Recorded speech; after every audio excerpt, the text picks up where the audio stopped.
Hello, Jerry. Hello, Abraham. It's so good to see you. Nice to be seen. We're usually just a nebulous mist.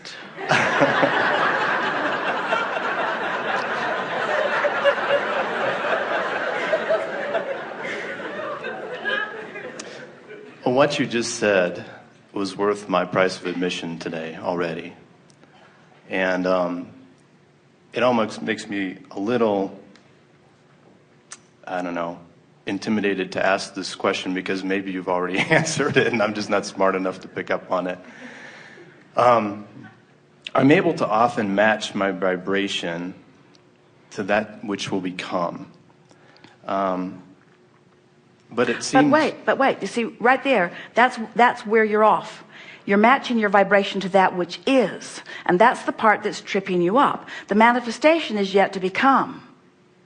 But the vibration already is, and if you could accept that it is, then you'd have something to match to. You see, that's what's tripping so many of you up. It's like holding myself into a vibrational frequency in order to make something happen later. And we don't want you to think about what's happening later. We want you to think in terms of what's happening now. And what's happening now is a visceral, emotional, aligning thing. Okay. Let's approach it in this way. Do you like the idea of being in love? Yes. Do you like being in love? Well, how do you define being in love?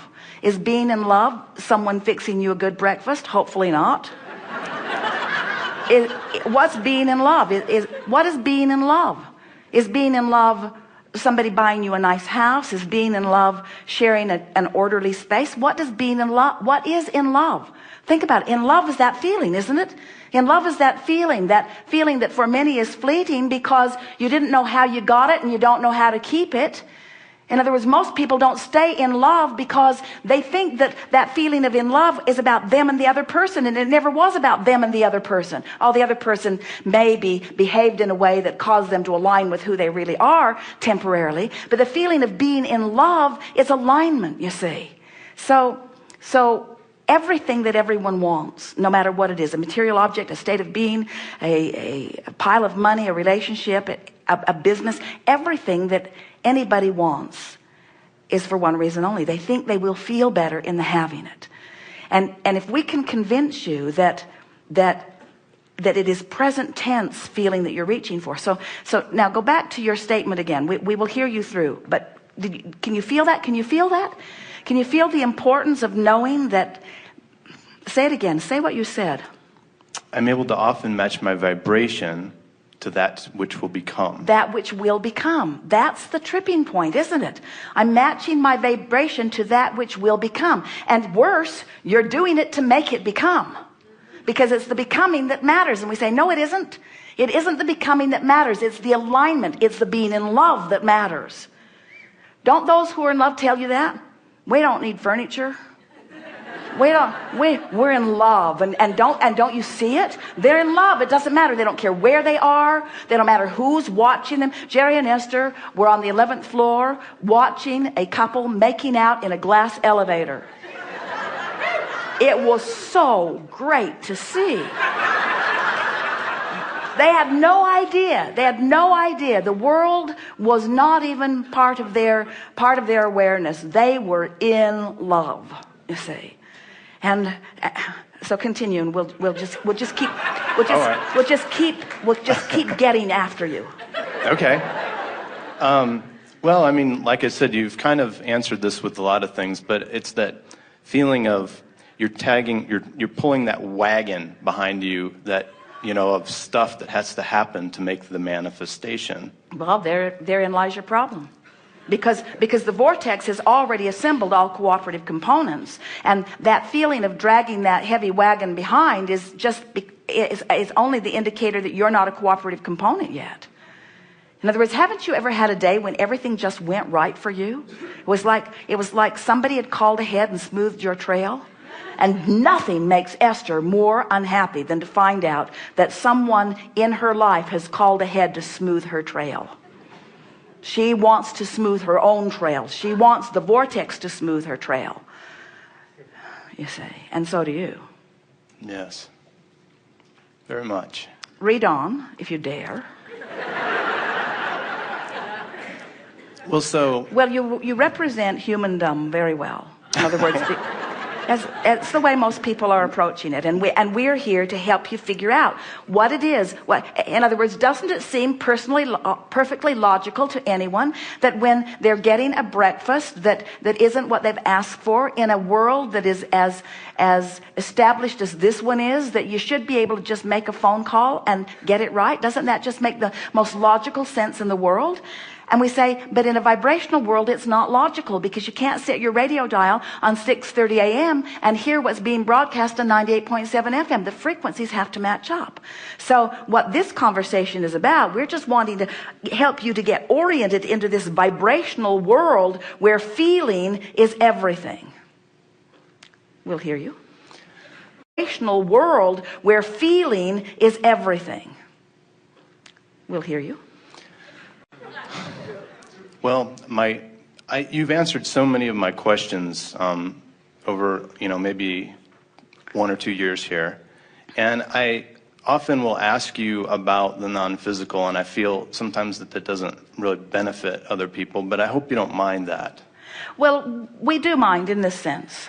We don't want to try to describe the non-physical in physical terms so that you can get your thoughts around it. Because now we're just creating fairy tales that don't help you. And now it's almost like, in fact, it's exactly like, what's tripping you up is wanting reality to please you, so all you have to do is observe it.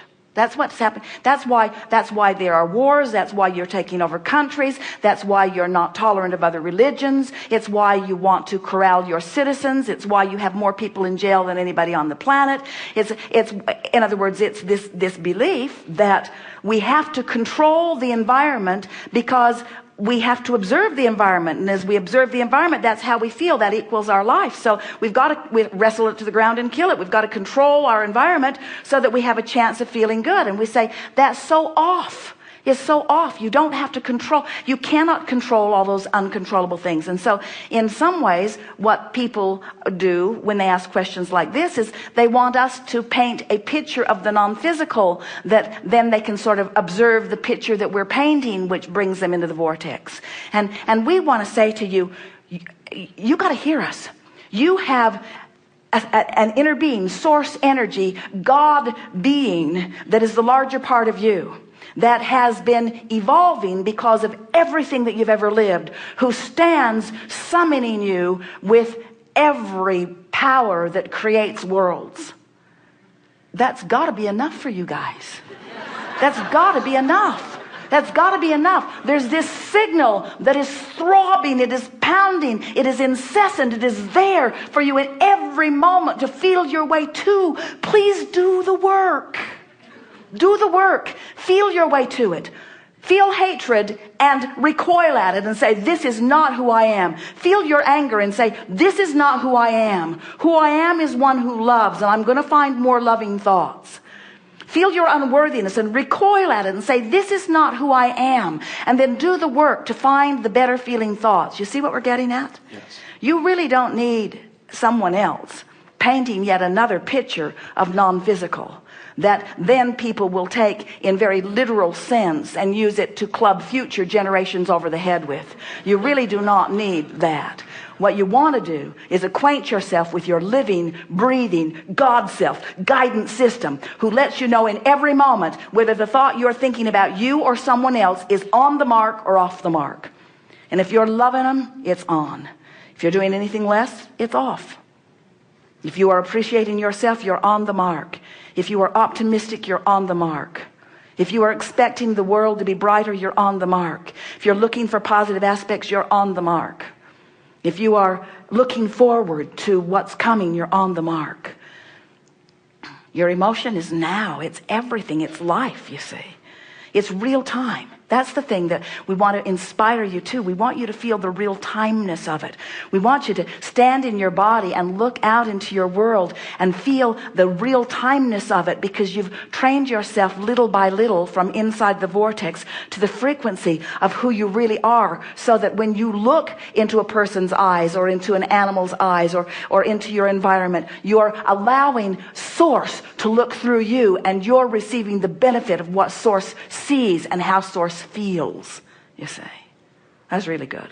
That was good. Something else? It's sort of like we were saying, what is being in love? And we think most of you acknowledge that being in love is a feeling. It feels free. It feels happy. It feels optimistic. It feels like I want more. It feels, I feel better about life. I feel better about me. I want to live forever. I want to do stuff. I'm eager. I'm frisky. I'm whole. And there isn't anyone who doesn't recognize that high-flying good feeling of alignment that is represented by that. So in the same way that it's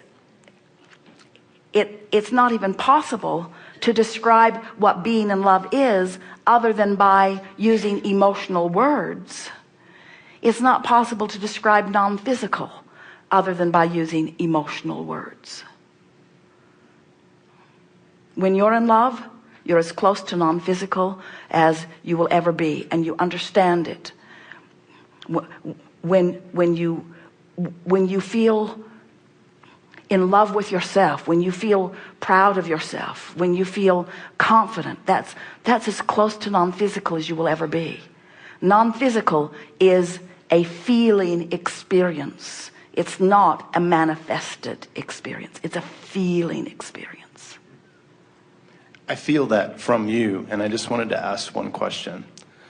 We, as humans, our emotions guide us. What guides Abraham? Same thing. Emotions. In other words, we've been reaching for that alignment. It's the same everywhere. We're just really good at it. I see. We're so good at it, there's never any deviation, you see. I see. Good time for a segment of refreshment.